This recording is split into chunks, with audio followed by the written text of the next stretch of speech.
नमस्कार, स्वागत है आपका टीवी 22 न्यूज में और मैं हूं आपके साथ शालिनी। आइए बढ़ते हैं आज की मुख्य खबर की ओर। ಅಧ್ಯಕ್ಷರೇ, ನನಗೆ ನಮ್ಮ ಪಕ್ಷ, ನಮ್ಮೆಲ್ಲ ಶಾಸಕರು, ಇವರೆಲ್ಲರ ನನ್ನ ವಿರೋಧ ಪಕ್ಷದ ಸ್ನೇಹಿತರ ಆಶೀರ್ವಾದದಿಂದ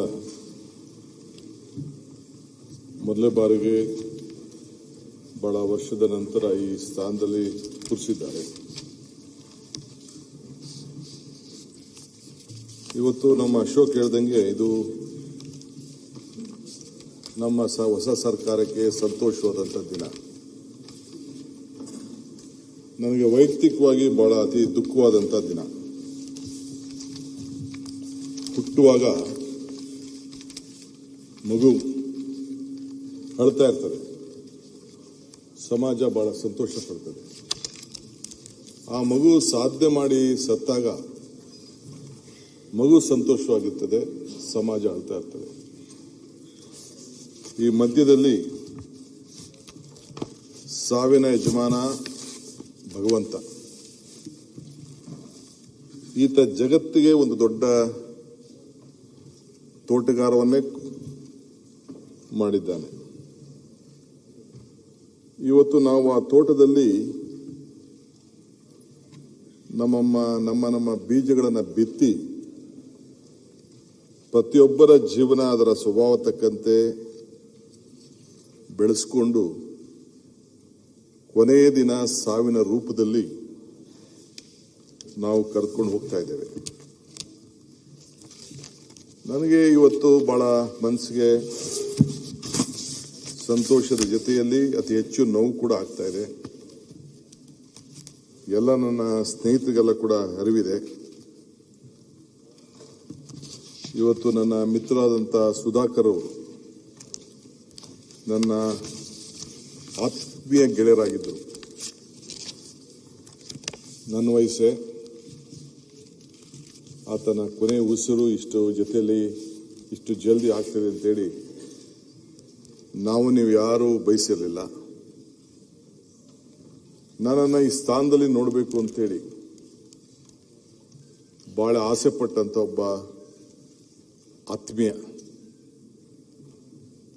ನಾನೇನಾಗದೇ ಇರೋದು ಚಿಂತೆ ಇಲ್ಲ, ನಿನ್ನ ಸಂಪುಟದಲ್ಲಿ ನಾನು ಮಂತ್ರಿ ಆಗದೇ ಇರೋದು ಚಿಂತೆ ಇಲ್ಲ, ನಿನ್ನನ್ನು ಈ ಸ್ಥಾನದಲ್ಲಿ ನೋಡಬೇಕು ಅಂತೇಳಿ ಎಲ್ಲರ ನನ್ನ ಸ್ನೇಹಿತರ ಮಧ್ಯೆ ಮಾತಾಡ್ತಾ ಇದ್ದಿದ್ದು ಎಲ್ಲ ನನ್ನ ಆತ್ಮೀಯರೆಲ್ಲ ಕೂಡ ಅರಿವಿದೆ. ಪ್ರೀತಿಯನ್ನು ಕೂಡ ನಾವು ಒಪ್ಕೊಳ್ಳೇಬೇಕು, ಗೆಳೆತನವನ್ನು ಕೂಡ ನಾವು ಒಪ್ಕೊಳ್ಳೇಬೇಕು, ಸಾವನ್ನು ಕೂಡ ನಾವು ಸ್ವಾಗತಿಸಬೇಕು. ಇದು ನಮ್ಮ ಹಿರಿಯರು ಹೇಳ್ತಾರೆ. ಗೆಳೆಯ ಸುಧಾಕರ್ ಅವರ ವಿಚಾರದಲ್ಲಿ ನಾನು ಅವರ ಸಾವು, ಆ ಒಂದು ತಿಂಗಳ ಆತನ ಬದುಕಿನಲ್ಲಿ ಮಾಡಿದಂಥ ಹೋರಾಟ, ಇವೆಲ್ಲ ನೆನೆಸ್ಕೊಂಡ್ರೆ ನನ್ನ ಸ್ನೇಹಿತ ನಮ್ಮ ಸೋಮಶೇಖರ್ ಇಲ್ಲಿದ್ದಾರೆ, ಇದ್ದಾರೆ. ನವೆಂಬರ್ 14ನೇ ತಾರೀಕು ನಾವು ಸಹಕಾರ ಸಚಿವರಾಗಿದ್ದೆ. ಎಸ್.ಎಂ. ಕೃಷ್ಣರವರು ಈ ಕುರ್ಚಿಯಲ್ಲಿ ಕೂತಿದ್ರು. ವಿಲಾಸರಾವ್ ದೇಶಮುಖ್ರವರು ಕರೆಸಿ ಒಂದು ಸಹಕಾರ ಸಪ್ತಾಹವನ್ನು ನಾವು ಮಾಡಿದೆವು. ಸಾಯಂಕಾಲ ರಾತ್ರಿ ಊಟ ಡಿನ್ನರು ಎಲ್ಲ ಯಾರು ಸಹಕಾರ ಕೊಟ್ಟರು ಅವ್ರಿಗೆಲ್ಲ ಕೊಟ್ಟರು. ಆ ಜವಾಬ್ದಾರಿಯನ್ನು ನಮ್ಮ ಸೋಮಶೇಖರ್ಗೆ ಕೊಟ್ಟಿದ್ದೆ. ಇದೇ ನಮ್ಮ ಅಟ್ರಿ ಹೋಟ್ಲಲ್ಲಿ ಒಬ್ಬ ಮುದ್ದೂರ್ ಅಂತ ಒಬ್ಬ ನಮ್ಮ ಅಧಿಕಾರಿ, ಅಡಿಷನಲ್ ರಿಜಿಸ್ಟರ್ ಆಫ್ ಕೋಆಪರೇಟಿವ್ಸ್. ಆತ 11 ಗಂಟೆ ರಾತ್ರಿ ಊಟ ಆದಮೇಲೆ ನನ್ನ ಕುಂಡಿಸ್ಕೊಂಡು, ನಾನು ಅದು ಬೆಳಗ್ಗೆ ಕೆಲವು ವಿಚಾರಗಳನ್ನು ಮಾತಾಡಿದ್ದೆ ಅಸೆಂಬ್ಲಿಯಲ್ಲಿ, ಇದರಲ್ಲಿ ಮೀಟಿಂಗ್ನಲ್ಲಿ. ನನ್ನ ಕುಂಡಿಸ್ಕೊಂಡು ನಿಮ್ಗೇನೋ ಕೆಲವೊಂದು ವಿಚಾರವನ್ನು ನಾನು ಹೇಳಬೇಕಾಗಿದೆ ಅಂತೇಳಿ ಕುಂಡಿಸ್ಕೊಂಡು ಹೇಳ್ದ. ಏನು ಹೇಳಪ್ಪ ಅಂತ ಹೇಳಿದೆ. ಬಹಳ ಹಿರಿಯ ಆಫೀಸರ್. ಕ್ಷಣಂ ಚಿತ್ತಂ ಕ್ಷಣಂ ವಿತ್ತಂ ಕ್ಷಣಂ ಜೀವನ ಮೇವಚ್ಚ ಯಮಸ್ಯ ಕರ್ಣಾನಾಸ್ತಿ ತಸ್ಮಾತ್ ಜಾಗೃತ ಜಾಗೃತ ಜಾಗೃತ ಅಂತ. ಅಂದ್ರೆ ನಿನ್ನ ಪ್ರತಿಯೊಂದು ಕ್ಷಣ ಕೂಡ ಬಹಳ ಪವಿತ್ರವಾದ್ದು. ನೀನೇನಾದ್ರು ಸಾಧನೆ ಮಾಡಬೇಕು ಅಂದರೆ, ಏನಾದ್ರು ಒಳ್ಳೇದು ಮಾಡಬೇಕಾದ್ರೆ ಯಾವ್ದಾದ್ರು ರೂಪದಲ್ಲಿ ನೀನು ಲೇಟ್ ಮಾಡಕ್ಕೆ ಹೋಗ್ಬೇಡ, ನೀನು ಯಾವುದಕ್ಕೂ ಕಾಯಕ್ಕೆ ಹೋಗ್ಬೇಡ, ನಿನ್ನ ತೀರ್ಮಾನ ಜಾಗೃತರಾಗಿರಲಿ ಅಂಥೇಳಿ ಆತ ಜಲ್ದಿ ತೀರ್ಮಾನ ತೆಗೆದುಕೊಳ್ಬೇಕು ಅಂತ ನನಗೆ ಆದಂಥ ಒಂದು ಹಿರಿಯದಂಥ ಒಂದು ಬುದ್ಧಿವಾದವನ್ನು ಹೇಳ್ದ. ಇನ್ನು ಅದರ ಅರ್ಥ ಹೇಳ್ಕೊಂಡು ಹೋದ್ರೆ ಇನ್ನೂ ಸ್ವಲ್ಪ ಲೇಟಾಗಿ ಆಗ್ತದೆ. ನಾನು ಜಸ್ಟ್ ಶಾರ್ಟಾಗಿ ಹೇಳ್ತಾ ಇದ್ದೀನಿ. ಹೇಳ್ಬಿಟ್ಟು ಮನೆಗೆ ಹೋದೆ. ಮನೆಗೆ ಹೋಗಿ ಬೆಳಗ್ಗೆ 6:15 ಗಂಟೆ ನನ್ನ ಜೊತೆ ಅವತ್ತಿಂದ ಕೂಡ ಸುಮಾರು ಒಂದು 35 ವರ್ಷದಿಂದ ವಿಶ್ವನಾಥ್ ರೆಡ್ಡಿ ಅವರು ಅಂತ ಒಬ್ಬರು ಇಲ್ಲಿದ್ದಾರೆ, ನನ್ನ ಸ್ಪೆಷಲ್ ಆಫೀಸರು, OST ಎಲ್ಲ ಇದ್ದಾರೆ, ಅಡ್ವೈಸರ್ ಎಲ್ಲ ಆಗಿದ್ದಾರೆ, ಆಗ PS ಆಗಿದ್ರು. ಅವ್ರು ನನಗೆ ಫೋನ್ ಮಾಡಿದ್ರು. ಫೋನ್ ಮಾಡಿಬಿಟ್ಟು, ಸರ್ ಮುದ್ನೂರ್ ಅವರು ಇಲ್ಲ, ಬೆಳಗ್ಗೆ 5:15 ಗಂಟೆಗೆ ಹಾರ್ಟ್ ಅಟ್ಯಾಕ್ ಆಗಿದೆ ಅಂತ. ನಾನು ಯಾಕೆ ಈ ಮಾತು ಹೇಳ್ತಾ ಇದ್ದೀನಿ ಅಂತಂದರೆ, ನಾವು ಯಾರೂ ಪರ್ಮನೆಂಟ್ ಇಲ್ಲ, ಯಾರೂ ಪರ್ಮನೆಂಟ್ ಇಲ್ಲ.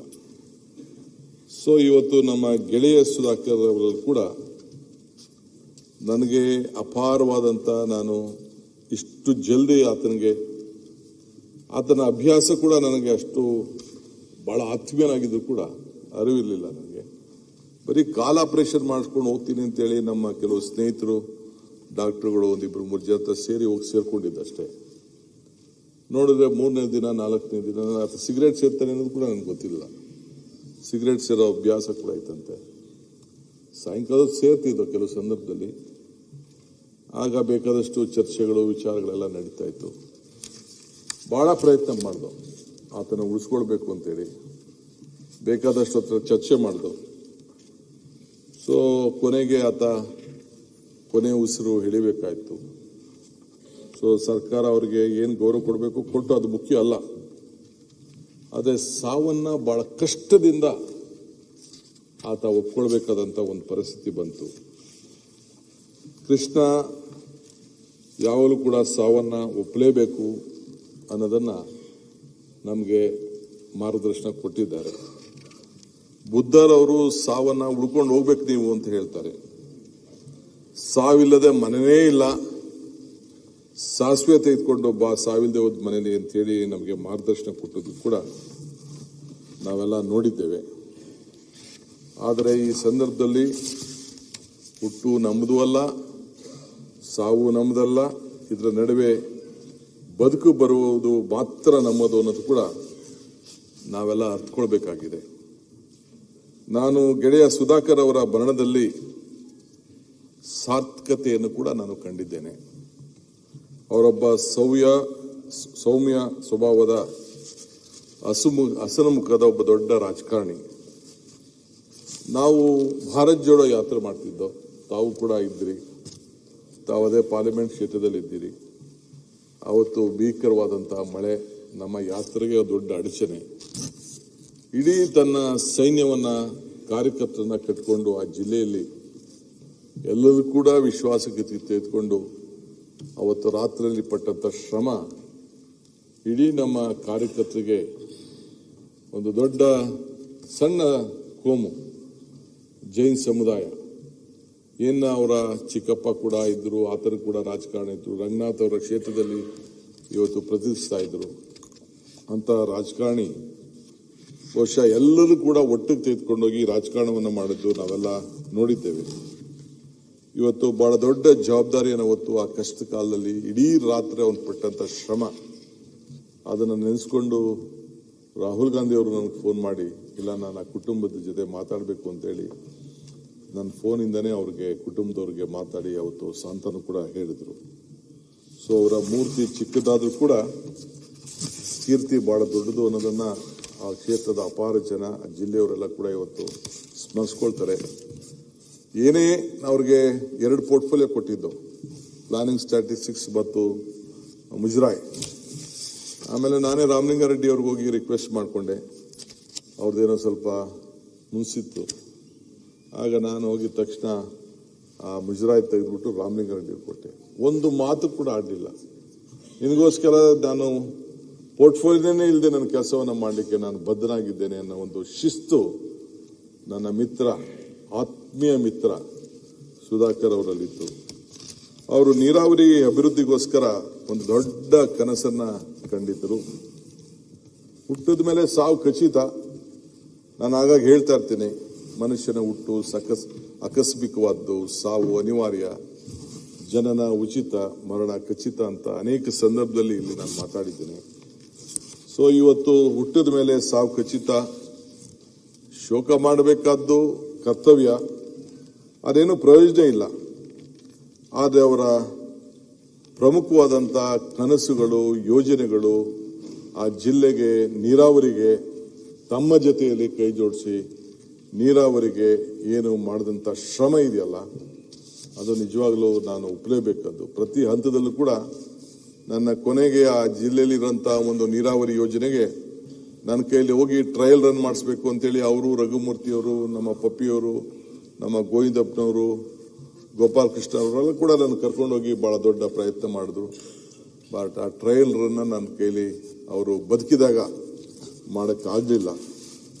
ಸೊ ಅವರ ನೆನಪಿನಲ್ಲಿ ನಾನು ಕೂಡ ಒಂದು ಏನು ಆ ಸಣ್ಣ ಒಂದು ನೀರಾವರಿ ಯೋಜನೆ ಇದೆ, ಅವರ ಹೆಸರನ್ನು ನಾಮಕರಣ ಮಾಡಬೇಕು ಅಂತೇಳಿ ನಾನು ನಿರ್ಧಾರವನ್ನು ಕೂಡ ನಾನು ಮಾಡಿದ್ದೇನೆ. ಸೊ ಅದಕ್ಕೆ ಸುಧಾಕರ್ ಯಾವತ್ತೂ ಕೂಡ ಬಹಳ ದೊಡ್ಡ ಅಮರರು ಅಂತೇಳಿ ನಾನು ಭಾವಿಸ್ಕೊಂಡಿದ್ದೇನೆ.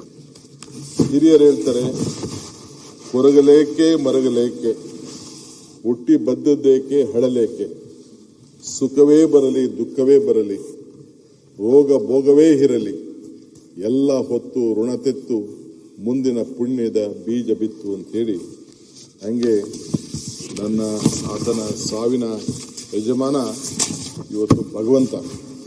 ಈತ ಈ ಜಗತ್ತಿನಲ್ಲಿ ಅವರು ಮಾಡಿದಂಥ ಸೇವೆಯನ್ನು ಒಬ್ಬ ಮಂತ್ರಿ ಬಹಳ ಚಿಕ್ಕ ವಯಸ್ಸಿನಲ್ಲಿ ಅವ್ರ ಕುಟುಂಬ ಬಲ್ಲೆ, ಇವತ್ತು ಅವ್ರಿಗೆ ದೊಡ್ಡ ಅಪಾರವಾದಂಥ ಅಭಿಮಾನಿಗಳು, ಸ್ನೇಹ, ಅಜಾತ ಶತ್ರು ಅನ್ನೋ ರೀತಿಯಲ್ಲಿ ಬೆಳೆದಂಥ ಒಂದು ಸಣ್ಣ ಕೋಮು ಜೈನ್ ಸಮುದಾಯ ಇವತ್ತೆಲ್ಲ 1,000 ಇಲ್ಲ, ತಮಗೂ ಗೊತ್ತಿದೆ. ಆ ನನ್ನ ಸ್ನೇಹಿತ ಇವತ್ತು ಇಲ್ಲ. ಬಹುಶಃ ಅದಕ್ಕೆ ನನಗೆ ಬಹಳ ದುಃಖ ಈ ಸಂದರ್ಭದಲ್ಲಿ ನಾನು ಹಂಚಿಕೊಳ್ಳಲೇಬೇಕಾಗಿದೆ. ಈ ಮಧ್ಯದಲ್ಲಿ ನೀವು ಕೂಡ ಈ ಸಂತಾಪ ಸಂದರ್ಭದಲ್ಲಿ ಅನೇಕ ನಾಯಕರನ್ನ ಸ್ಮರಿಸ್ಕೊಳ್ಬೇಕಾದ್ದು. ವೀರಣ್ಣವರು ನಮ್ಮ ಮಾಜಿ ಮಂತ್ರಿ ಆಗಿದ್ದರು. ನಮ್ಮ ಪರಮೇಶ್ವರ್ ಅವರು ಅವತ್ತು ನಾನು ಚಿತ್ರದುರ್ಗದಲ್ಲಿ ಮೀಟಿಂಗ್ ಮಾಡ್ತಿದ್ದೆ. ನಾನು ಹೋಗಲೇಬೇಕು ಅಂತೇಳಿ ಅವತ್ತು ಭಾಳ ಆ ಸರ್ಕಾರದ ಗೌರವ ಅವರಿಗೆ ಸಲ್ಲಿಸಬೇಕು. 72ರಲ್ಲಿ ರಾಜಕೀಯವನ್ನು ಪ್ರವೇಶ ಮಾಡಿ 83ರಲ್ಲಿ ಕೊಟ್ಗೆರೆ ಕ್ಷೇತ್ರದ ಮಾಡಿ ಒಂದು ಮಂತ್ರಿಯಾಗಿ ಕೆಲಸ ಮಾಡಿದ್ರು. ನಾನು ಇದ್ದಂಥ ಒಂದು ಮಂತ್ರಿ, ಬಂದಿಖಾನೆ ಮಂತ್ರಿ ಕೂಡ ಆಗಿದ್ರು, ಲಾಟ್ರಿ ಮಂತ್ರಿ ಕೂಡ ಇದ್ದರು. ಸೊ ಹೀಗೆ ಅನೇಕ ಸೇವೆಯನ್ನು ಮಾಡ್ಕೊಂಡು ಬಂದಂಥ ಅವರು ನಮ್ಮ ಉಗ್ರಪ್ಪನವರ ಮಾವ. ಅದೊಂದು ಅವ್ರ ಮದುವೆದೇ ಒಂದು ದೊಡ್ಡ ಇತಿಹಾಸ ಇದೆ. ಅವ್ರ ಮಗಳದು ಉಗ್ರಪ್ಪನವ್ರ ಮದುವೆ ಇಲ್ಲಿ ಅಸೆಂಬ್ಲಿಲಿ ಪಾಪ ಅವ್ರು ಉತ್ತರ ಕೊಡ್ತಾ ಇದ್ದಾರೆ. ನಮ್ಮ ಲೀಡರ್ಗಳೇ ಕರ್ಕೊಂಡೋಗಿ ಅವ್ರನ್ನ ಕಣ್ಣು ಮುಚ್ಚಿಸಿ ಉಗ್ರಪ್ಪನವ್ರಿಗೆ ಮದುವೆ ಮಾಡ್ತಾರೆ. ಅದೆಲ್ಲ ಇಲ್ಲಿ ಚರ್ಚೆ ಮಾಡೋದು ಬೇಡ. ಬಹಳ ದಕ್ಷತೆ, ಪ್ರಾಮಾಣಿಕತೆ, ಅಭಿವೃದ್ಧಿ ಪರ ಚಿಂತನೆ ಮಾಡಿದಂಥ ಒಬ್ಬ ಶ್ರೇಷ್ಠ ರಾಜಕಾರಣಿ ವೀರಣ್ಣವರು. ಅವರು ನಿಧನರಾದರು. ವೆಂಕಟರಮಣಪ್ಪನವರು ಕೂಡ ನಾವೆಲ್ಲ ಜೊತೆಯಲ್ಲಿ ಇದ್ದು ಅವ್ರನ್ನೆಲ್ಲ ನಾವು ತೋಳ ತೋಳ ತೋಳ ಅಂತ ಕರಿತಾ ಇದ್ದವು. ಸೊ ಈಗ ಅವ್ರ ಮಗ ವೆಂಕಟೇಶ್ ಇವತ್ತು ಅವರ ನಮ್ಮ ಜೊತೆಯಲ್ಲಿದ್ದಾರೆ. ಮಂತ್ರಿಯಾಗಿ ಕೂಡ ಕೆಲಸವನ್ನು ಮಾಡಿದ್ರು. ಪಾವಗಡ ವಿಧಾನಸಭಾ ಕ್ಷೇತ್ರಕ್ಕೆ ಅವರು ಸಣ್ಣ ಕೈಗಾರಿಕೆ, ರೇಷ್ಮೆ, ಜವಳಿ, ಕಾರ್ಮಿಕ ಸಚಿವರಾಗಿ ಕೆಲಸವನ್ನು ಮಾಡಿದಂಥ ಒಬ್ಬ ಶ್ರೀಮಂತ ನಾಯಕ. ಇವತ್ತು ಆ ಕುಡಿಯೋ ನೀರಿಗೆ ಬಹಳ ದೊಡ್ಡ ಹೋರಾಟವನ್ನು ಮಾಡಿಕೊಂಡು ಬಂದಂಥವ್ರು. ಸೊ ಚೆಕ್ ಡ್ಯಾಮ್ಗಳನ್ನು ನಿರ್ಮಿಸಿ ಅವರು ಕೂಡ ಅಪಾರವಾದಂಥ ಸೇವೆಯನ್ನು ಮಾಡಿ ತುಮಕೂರು ರಾಯದುರ್ಗ ರೈಲ್ವೆ ಯೋಜನೆಗೆ ಬಹಳ ಪ್ರಮುಖವಾದಂಥ ಪಾತ್ರವನ್ನು ವಹಿಸಿದರು. ಸೊ ಕೃಷಿ ನನ್ನ ವೃತ್ತಿ, ರಾಜಕೀಯ ನನ್ನ ಪ್ರವೃತ್ತಿ ಅಂತೇಳಿ ಅವರು ಮಾತಾಡೋದನ್ನು ನಿಮಿಷ ತಮ್ಮಣ್ಣ ಸ್ವಲ್ಪ ಡಿಸಿಪ್ಲಿನ್ ಇರಬೇಕು. ಮತ್ತೊಬ್ರು ನಮ್ಮ ಹಿರಿಯರಂತ ಶ್ರೀ ರಾಮಚಂದ್ರೇಗೌಡರು, ಅವರು ನನ್ನ ಸಂಬಂಧಿಕರು ಅಧ್ಯಕ್ಷರೇ. ಅವರು ಕಾರ್ಪೊರೇಟರ್ ಆಗಿ ಬೆಂಗಳೂರು ನಗರದ ಕಾರ್ಪೊರೇಟರ್ ಆಗಿ ಅವರು ಕೆಲಸ ಮಾಡ್ತಾ ಇದ್ರು. ನಾನು ವಿದ್ಯಾರ್ಥಿ ನಾಯಕರಾಗಿದ್ದ ಅವರು ನನಗೆ ಅವರು ಬಲ್ಲರು. ಅವರ ಕುಟುಂಬದಲ್ಲಿ ನಮ್ಮ ರಿಲೇಷನಲ್ಲೇ ಮದುವೆ ಮಾಡ್ಕೊಳ್ಳೋಕ್ಕಿಂತ ಮುಂಚಿತ ಕೂಡ ನಾನು ಅವ್ರಿಗೆ ಬಲ್ಲೆ. ನಾನು ಸ್ಟೂಡೆಂಟ್ ಲೀಡರ್ ಆಗಿದ್ದಾಗ ಅವರು ಕಾರ್ಪೊರೇಟರ್ ಆಗಿ ಭಾಳ 4-5 ಬಾರಿ ಅವರು ವಿಧಾನ ಪರಿಷತ್ಗೆ ಪ್ರವೇಶ ಮಾಡಿದಂಥವ್ರು. ಅವರು ಕೂಡ ಭಾಳ ಸಜ್ಜನಿಕೆ, ವಿಶೇಷವಾಗಿ ಯಡಿಯೂರಪ್ಪನವ್ರಿಗೆ ಯಾವಾಗಲೂ ಕೂಡ ಒಂದು ದೊಡ್ಡ ಬಲಗೈ ಬಂಟರಾಗಿ ಅವತ್ತು ಅವರು ನಿಂತ್ಕೊಂಡಿದ್ರು. ಸುಮಾರು 50 ವರ್ಷಗಳ ಕಾಲ ಅವ್ರದ್ದು ದೊಡ್ಡ ಒಂದು ಸೇವೆ ನಾವ್ಯಾರು ಕೂಡ ಮರೀಲಿಕ್ಕೆ ಸಾಧ್ಯ ಇಲ್ಲ. ಅವರ ಜೀವನ ಬಹಳ ಸರಳತೆಯ ಜೀವನ. ನಾವೇ ಅವರ ಬದುಕಿನಲ್ಲಿ ಯಾವತ್ತೂ ನ್ಯಾಯ, ನೀತಿ, ಸೇವೆ, ಮಾರ್ಗದರ್ಶನ ಗಮನದಲ್ಲಿ ಇಟ್ಕೊಂಡು ಅವರ ಬದುಕನ್ನು ಮಾಡ್ತಿದ್ರು. ಇವತ್ತು ನಾನು ಆಗಲೇ ಹೇಳಿದ್ದೇನೆ, ಬಹಳ ಶಿಸ್ತಿಗೆ, ಪ್ರಾಮಾಣಿಕತೆಗೆ ಹೆಸರಾದಂಥವ್ರು. ಕರ್ನಾಟಕ ಈಗಾಗಲೇ ಹೇಳಿದ್ದೇನೆ, ಅವರ ಬಿಜೆಪಿ ಪಕ್ಷವನ್ನು ಕಟ್ಟಲಿಕ್ಕೆ ಇಡೀ ರಾಜ್ಯ ಅವರ ನಾಯಕರುಗಳ ಜೊತೆ ಪ್ರವಾಸವನ್ನು ಮಾಡಿ ಸತತವಾಗಿ 5 ಬಾರಿ ಅವರು MLC ಆಗಿ ಗೌಡರು ಬಹಳ ಸೌಮ್ಯ ಭಾವದ ರಾಜಕಾರಣಿ. ವೈದಿಕ ಸಚಿವರಾಗಿದ್ದರು. ಆ ಮಧ್ಯದಲ್ಲಿ ಸ್ವಲ್ಪ ಏನೋ ಹೆಚ್ಚು ಕಮ್ಮಿ ಆಗಿ ರಾಜೀನಾಮೆ ಕೊಡಬೇಕಾದಂಥ ಒಂದು ಪರಿಸ್ಥಿತಿ ಬಂತು. ಒಂದು ದಿನನೂ ವೇಟ್ ಮಾಡಲಿಲ್ಲ. ಆರೋಪ ಬಂದಾಗ ರಾಜೀನಾಮೆ ಕೊಟ್ಟು ತನಿಖೆ ಎದುರಿಸಿ ಮುಕ್ತರಾಗರು. ನಾನೇನಾದ್ರು ತಪ್ಪು ಮಾಡಿದ್ರೆ ಅದನ್ನು ಎದುರಿಸ್ತೇನೆ, ನನಗೆ ನೈತಿಕತೆ ಇದೆ ಅಂತ ಹೇಳಿ ನಾನು ಫೋನ್ ಮಾಡಿದ್ದೆ. ನಾನು ಬೇರೆ ಪಾರ್ಟಿದ್ರು ಕೂಡ ಧೈರ್ಯವಾಗಿರಿ, ಇದು ನೀವು ಆತುರವಾದಂಥ ನಿರ್ಧಾರ ತೆಗೆದುಕೊಳ್ಬೇಡಿ ಅಂತ. ಇಲ್ಲ, ನಾನು ಮನಸ್ಸು ಮಾಡಿದ್ದೇನೆ, ನಮ್ಮ ಪಕ್ಷ ಕೂಡ ಮುಜುಗರ ಮಾಡಲಿಕ್ಕೆ ನನಗೆ ಇಷ್ಟ ಇಲ್ಲ ಅಂತೇಳಿ ಕೂಡಲೇ ಅವರು ರಾಜೀನಾಮೆಯನ್ನು ಕೂಡ ಕೊಟ್ಟರು. ಅವ್ರ PA ನನ್ನ ಮನೆ ಎದುರುಗಡೆನೇ ಇದ್ದ. ಅವನಿಗೆ ಹೇಳಿದೆ, ನೀನೇನೋ ಹೆಚ್ಚು ಕಮ್ಮಿ ಮಾಡಿದ್ಯಾ ಅಂತ ಕಾಣ್ತಿದೆ ಅಂತ. ಅವನು ಏನೋ ಹೇಳ್ತಿದ್ದ. ಆದರೂ ಅವರು ನಿರ್ಧಾರವನ್ನು ತೆಗೆದುಕೊಂಡು ಅವತ್ತು ರಾಜೀನಾಮೆಯನ್ನು ಕೊಟ್ಟರು. ಇವತ್ತು ಅವರು ಕೂಡ ನಮ್ಮ ಜೊತೆಯಲ್ಲಿಲ್ಲ. ಬಹುಶಃ ಅವರ ವಿಚಾರದಲ್ಲಿ ಅನೇಕ ಅವರ ಸ್ನೇಹಿತರುಗಳೆಲ್ಲ ನಮ್ಮ ಸಂಬಂಧ ಇದ್ದು ಕೂಡ ಅವರು ಮಾತಾಡ್ತಾರೆ. ಹನುಮಂತಪ್ಪನವರು, ನಮ್ಮ ಹನುಮಂತಪ್ಪನವರು, ಚಿತ್ರದುರ್ಗದವರು, ನನಗೆ ಭಾಳ ಆತ್ಮೀಯರು. ಜನರ ಹಾಸ್ಟೆಲಲ್ಲಿ ಅವರು ರೈಲ್ವೆ ಕಮಿಷನ್ ಅಧ್ಯಕ್ಷರಾಗಿ ಕೆಲಸ ಮಾಡ್ತಿದ್ರು. ನನ್ನ ಜೊತೆ ಭಾಳ ಒಡನಾಟ. ನಾನು ರೂಮ್ ನಂಬರ್ 108ರಲ್ಲಿದ್ದೆ ಜನರಲ್ ಹಾಸ್ಟೆಲಲ್ಲಿ, ಅವರು 110ರಲ್ಲಿದ್ದರು. ಇಬ್ಬರು ನಾವೆಲ್ಲ ಅನೇಕ ಸಂದರ್ಭದಲ್ಲಿ ಅಕ್ಕಪಕ್ಕದಲ್ಲಿ ನಾವು ರಾಜಕಾರಣವನ್ನು ಮಾಡ್ಕೊಂಡು ಬಂದಂಥವ್ರು. ರಾಜೀವ್ ಗಾಂಧಿ ಅವರಿಗೆ, ಸೋನಿಯಾ ಗಾಂಧಿ ಅವರಿಗೆ ಮಾರ್ಗದರ್ಶನವನ್ನು ಕೊಟ್ಟಂಥದ್ದು ಅನೇಕ ಪಕ್ಷದಲ್ಲಿ ಸಂಘಟನೆಯಲ್ಲಿ ಮಾಡ್ಕೊಂಡು ಬಂದರು. ನಮ್ಮ ಚಿತ್ರದುರ್ಗದಲ್ಲಿ ನಮ್ಮ ಪಕ್ಷದ ಕಚೇರಿಗೆ ದೊಡ್ಡ ಒಂದು ಬುನಾದಿಯನ್ನು ಇಟ್ಟಂಥವ್ರು. ನಿಜಲಿಂಗಪ್ಪನವ್ರನ್ನ ಆಸ್ತಿಯನ್ನು ಖರೀದಿ ಮಾಡಬೇಕು ಅಂತೇಳಿ ಒತ್ತಿ ಸರ್ಕಾರಕ್ಕೆ ಒತ್ತಾಯವನ್ನು ತಂದಿದ್ದು ನಾನು ಸ್ಮರಿಸ್ಕೊಳ್ಬೇಕಾಗ್ತದೆ. ಇವತ್ತು ಅದ್ರ ಜೊತೆಲಿ ನಾವು ಇನ್ನೂ ಅನೇಕರು ಕೂಡ ಇವತ್ತು ಸೈಯದ್ ಯಾಸೀನ್ ಅವರು, ನಮ್ಮ ಜಾಫರ್ ಶರೀಫ್ರವರ ಅಳಿಯ, ನನಗೆ ಭಾಳ ಆತ್ಮೀಯರು. 3 ಬಾರಿ ಅವರು ನಮ್ಮ ಜೊತೆ ಶಾಸಕರಾಗಿದ್ದಂಥವ್ರು. ಅವರ ಧರ್ಮಪತ್ನಿ ನನ್ನ ಬಾಲ್ಯದಲ್ಲಿ ನಾವೆಲ್ಲ ಜೊತೆಗೆ ಒಂದೇ ಜಾಗದಲ್ಲಿ ಇದ್ದೋ. ಜಾಫರ್ ಶರೀಫ್ರವರು ನಮ್ಮ ಕನಕಪುರದಿಂದ ಲೋಕಸಭಾ ಸದಸ್ಯರಾಗಿದ್ದರು. ಆ ಕುಟುಂಬದಲ್ಲಿ ಅವರ ಜಾಫರ್ ಶರೀಫ್ ಅವರು ಹಿರಿಯ ಹಳಿಯಾಗಿ ಅವರ ಕುಟುಂಬಕ್ಕೆಲ್ಲ ಸಂದರ್ಭದಲ್ಲೂ ಕೂಡ ಮಾರ್ಗದರ್ಶನ ಮಾಡಿಕೊಂಡು ಬಂದಂಥವ್ರು. ಹೀಗೆ ಇವತ್ತು ಅನೇಕ ನಾಯಕರನ್ನ, ನಮ್ಮ ಮಾಜಿ ಶಾಸಕರಂತ ಶ್ರೀನಿವಾಸರವರು ಮತ್ತು ವೆಂಕಟಾಚಲಯ್ಯನವರು, ಅವರು ನಾನು ಜಿಲ್ಲಾ ಪಂಚಾಯತ್ನಲ್ಲಿ ಒಟ್ಟಿಗೆ ಸದಸ್ಯರಾಗಿದ್ದೆ. ಆಮೇಲೆ ಅವರು ಉಪಾಧ್ಯಕ್ಷರಾಗಿದ್ದರು, ನಾರಾಯಣಸ್ವಾಮಿ ಅವರು ಅಧ್ಯಕ್ಷರಾಗಿದ್ದರು. ಆಮೇಲೆ ಅವರು ಶಾಸಕರು ಕೂಡ ಆದರು. ನಾನೇ ಅವರ ಬೈ ಎಲೆಕ್ಷನಲ್ಲಿ ದೊಡ್ಡ ಹೋರಾಟವನ್ನು ಕೂಡ ಎಲ್ಲ ನಾನು ಮಾಡಿದೆ. ಆಮೇಲೆ KR ಶ್ರೀನಿವಾಸಯ್ಯನವರು, ಪುಟ್ಟರಂಗನಾಥ್ರವರು, ಈಗ ರೀಸೆಂಟಾಗಿ ನಮ್ಮ ಕೃಷ್ಣಪ್ಪನವರು ನಿನ್ನೆ ಕೂಡ ನಮ್ಮ ಜೊತೆ ಇಲ್ಲ. ಅದಾದಮೇಲೆ ಇವತ್ತು ನಾವು ಜಾನಕಿಯವರನ್ನು ನಾವು ಸ್ಮರಿಸ್ಕೊಳ್ಳೇಬೇಕು. ಪ್ರೀತಿಗೆ ಒಂದು ಧ್ವನಿ ನೀಡಿದಂಥ ಒಬ್ಬ ದೊಡ್ಡ ನಾಯಕಿ. ಒಬ್ಬ ಜಾನಕಿ ಅಮ್ಮನವರು ಕೇವಲ ಬರೀ ಭಾಷೆಗಳಲ್ಲಿ ಹಾಡಾಡ್ದವ್ರಂತ ಅಲ್ಲ, ಆ ಹಾಡಿನ ಜೊತೆಯಲ್ಲಿ ಪ್ರೀತಿ, ರೂಪ, ಕೋಗಿ ಏನು ಆ ಒಂದು ಪದ ನಾನು ಬಿಡಿಸಿ ಹೇಳಲಿಕ್ಕೆ ಸಾಧ್ಯ ಇಲ್ಲ.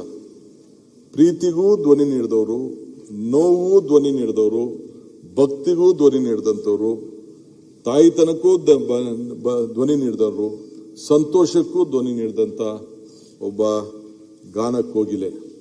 ನಮ್ಮ ಬದುಕಿನ ಪ್ರತಿಯೊಂದು ಭಾವನೆಗೂ ಕೂಡ ಅವರ ಧ್ವನಿಯನ್ನು ಕೂಡ ಕೊಟ್ಟಿದ್ರು. ಇಂದು ಅವರ ಅಮ್ಮ ದೈಹಿಕವಾಗಿ ನಮ್ಮ ಜೊತೆ ಇಲ್ಲದೆ ಇರ್ಬೋದು, ಕಲಾವಿದನಿಗೆ ಖಂಡಿತ ನಿಜವಾದ ಒಂದು ಸಾವು ಇದ್ದೇ ಇರ್ತದೆ. ಆದರೆ ಅವರ ಧ್ವನಿ ಇವತ್ತು ಕೂಡ ಬದುಕಿದೆ. ನನಗೆ ಆಶ್ಚರ್ಯ ಆಯಿತು ಅಧ್ಯಕ್ಷೆ, ನಾನು ಅವರ ಸತ್ತ ತಕ್ಷಣ ಇಲ್ಲಿ ಮೈಸೂರಿನಲ್ಲಿ ಬಂದು ಅವರು ಉಳಿದಿದ್ರು. ಅವ್ರದ್ದು ಬೇರೆ ಪಕ್ಕದ ರಾಜ್ಯ ಆಗಿದ್ರು ಕೂಡ ಅವರ ಕುಟುಂಬದ ಕೇಳಿದೆ ನಾನು, ಏನಿದು ಅಂಥೇಳಿ, ಎಲ್ಲಿ ಕಳಿಸ್ಕೊಡ್ಬೇಕು ಅಂತೇಳಿ. ಇಲ್ಲ ಅವರು ತೀರ್ಮಾನ ಮಾಡಿಕೊಂಡೇ ಬಂದಿದ್ರು, ನನ್ನ ಕೊನೆ ಅಂತ್ಯ ಕರ್ನಾಟಕದಲ್ಲಿ ಆಗಬೇಕು, ಅದು ಮೈಸೂರಿನಲ್ಲಿ ಆಗಬೇಕು ಅಂತೇಳಿ ತೀರ್ಮಾನ ಮಾಡಿ ಅವ್ರು ಇಲ್ಲೇ ಇದ್ರು. ಸೊ ಅವರ ಅಂತಿಮ ಸಂಸ್ಕಾರ ಕೂಡ ಮೈಸೂರಿನಲ್ಲಿ ಆಗಬೇಕು ಅಂತೇಳಿ ನಮ್ಮ ಯತೀಂದ್ರರ್ ಅವ್ರಿಗೆ ರಿಕ್ವೆಸ್ಟ್ ಮಾಡಿ, ಅವ್ರದ್ದೆಲ್ಲ ಬೇರೆ ಕಡೆ ಪ್ರೋಗ್ರಾಮ್ ಇತ್ತು, ಇಲ್ಲ ನೀನು ಅದನ್ನು ನಮ್ಮ ಸರ್ಕಾರದ ಪರವಾಗಿ ನೀನೇ ಅದರಲ್ಲಿ ಪಾಲ್ಗೊಳ್ಬೇಕು ಅಂತ ಹೇಳಿ ಅವರಿಗೆ ಮಾರ್ಗದರ್ಶನವನ್ನು ಕೊಟ್ಟೆ. ಅವರ ಹಾಡುಗಳು ಇವೆ, ಅವರ ನೆನಪುಗಳು ಕೂಡ ಇದೆ. ಆದರೆ ಎಲ್ಲರ ಜೊತೆಯಲ್ಲೂ ಕೂಡ ಆ ಜಾನಕಿ ಅವರು ನಮ್ಮ ಜೊತೆಯಲ್ಲಿ ಇದ್ದಾರೆ. ಸೊ ಕಳ್ಕೊಂಡ ಮೇಲೆ ಕೊರಗುವ ಬದಲು ನಾವು ಅವರ ಜೊತೆಯಲ್ಲಿ ಇದ್ದಾಗ ಉಳಿಸ್ಕೊಳ್ಳೋದೇ ಬಹಳ ಪ್ರಮುಖವಾದಂಥ ವಿಚಾರ. ಹಾಗೆ ಭೋಸ್ಲೆ ಅವರು ಕೂಡ, ಅವರ ಬಗ್ಗೆ ಕೂಡ ತಾವು ಅನೇಕ ವಿಚಾರಗಳನ್ನು ನಮ್ಮ ಜೊತೆ ಇತ್ತೆ. ಅವರ ಇತಿಹಾಸ ಬಹಳ ದೊಡ್ಡದು. ಇವತ್ತು ಅವರ ಜೊತೆಯಲ್ಲಿ ನಾವೆಲ್ಲ ಇವತ್ತು ಇನ್ನ ಹಿರಿಯರನ್ನ ಕೂಡ ಇವತ್ತು ನಾವೆಲ್ಲ ಸ್ಮರಿಸ್ಕೊಳ್ತಾ ಇದ್ದೇವೆ. ಕೊನೆಗೆ ನಮ್ಮ ದೇವೇಗೌಡರ ಧರ್ಮಪತ್ನಿ ಅವರು ಇವತ್ತು ನಮ್ಮ ಜೊತೆಯಲ್ಲಿ ಇಲ್ಲ.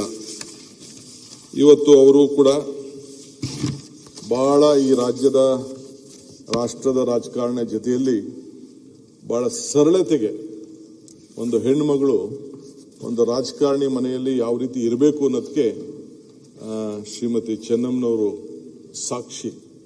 ಎಲ್ಲ ರಾಜಕಾರಣಿ ಮನೆಗಳಲ್ಲಿ ಒಂದು ಯಾವ ರೀತಿ ಒಂದು ತಾಯಿ ಒಂದು ಮಾರ್ಗದರ್ಶನವನ್ನು ಕೊಡ್ಬೋದು, ಒಂದು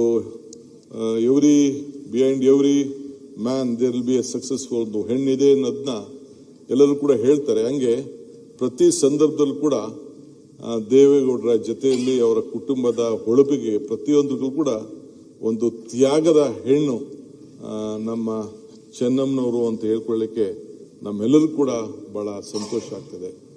ನಾವು ಕೂಡ ನನಗೆ ಸರ್ಕಾರದ ಗೌರವ ಕೊಡಬೇಕು ಅಂದಾಗ ಬೇಕಾದಷ್ಟು ಚರ್ಚೆ ಬೇರೆ ಸ್ನೇಹಿತರಲ್ಲಿ ಅಧಿಕಾರಿಗಳಲ್ಲೆಲ್ಲ ಬಂತು. ಏಕೆಂದರೆ ಪ್ರೈಮ್ ಮಿನಿಸ್ಟರ್ ಹೆಂಡತಿಗೆ ಕೂಡ ತಾಯಿಗೆ ಕೂಡ ನಾವು ಕೊಡೋಕ್ಕಾಗಲಿಲ್ಲ ಅನ್ನೋದು ಕೂಡ ಬೇಕಾದಷ್ಟು ಚರ್ಚೆ ಬಂತು.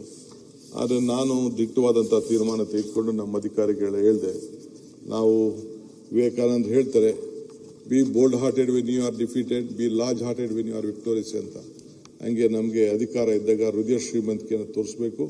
ಅಧಿಕಾರ ಇದ್ದಾಗ ಅಂತ ದೊಡ್ಡ ಮಹಿಳೆ ತಾಯಿ ಅವರು ರಾಜ್ಯಕ್ಕೆ ಒಂದು ದೊಡ್ಡ ಮಕ್ಕಳನ್ನು ಕೂಡ ಕೊಟ್ಟಿದ್ದಾರೆ. ಅವರ ಒಂದು ದೊಡ್ಡ ಮಂಥನವನ್ನು ಕಾಪಾಡಿಕೊಂಡು ಬಂದಿದ್ದಾರೆ.